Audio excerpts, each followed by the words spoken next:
পর্দার আড়ালে আমার মায়েরা বলবে, এতগুলো পুরুষ সাহাবীর কথা বললো, নারী সাহাবীরা কি কিছু করে নাই?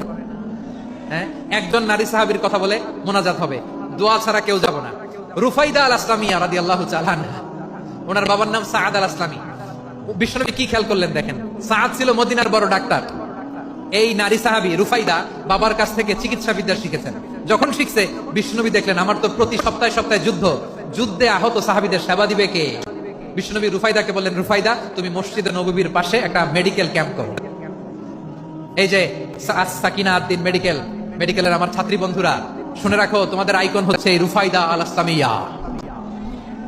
বিশ্বনবীর ডিরেকশন অনুযায়ী তিনি মসজিদে নববীর পাশে একটা মেডিকেল ক্যাম্প করলেন এবং আহত সাহাবাদের চিকিৎসা উনি ওনার টিম নিয়ে দিতেন।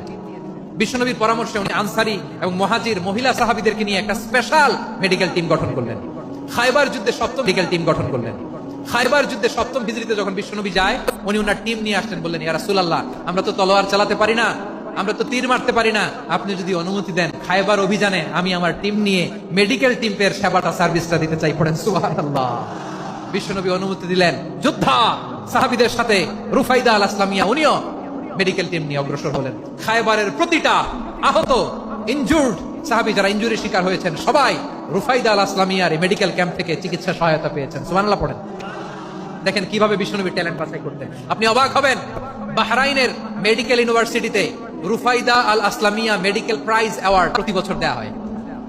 যদি আদ্দিনের এই মেডিকেল আমার বোনেরা যদি জেনে থাকো, জানো, না হলে নতুন করে জানো, সার্চ দিও, রুফাইদা আল আসলামিয়া মেডিকেল অ্যাওয়ার্ড বাহরাইনের ইউনিভার্সিটিতে দেওয়া হয়। প্রিয় ভাইরা, তাহলে আলোচনার সামারি আমরা করি।